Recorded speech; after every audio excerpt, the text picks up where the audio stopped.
Okay, so today we are going to talk about Talo Crural ankle mobilizations. The reason why you would be doing these type of ankle mobilizations is because we are trying to open up the joint between here and here. So that little crease that everyone has, the more range of motion they have here, the better they can drive their knee toward their toes as they walk, which means they'll have better dorsiflexion. It'll allow, and you can go back, and then it'll allow less range of motion to have to come from their feet arches, their knee, and up the chain. Everything we do is to decrease the demand at the pelvic floor.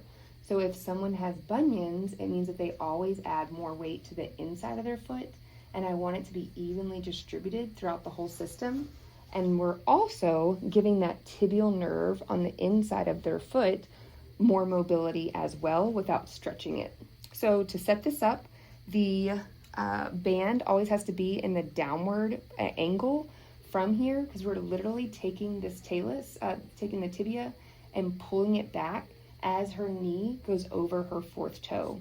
When we set people up for this, I usually do a chair. That way they can hold on if there's some balance issues, and they can just gently go back and forth and just gently bringing their knee toward their fourth toe, because that's the open pack position of that ankle.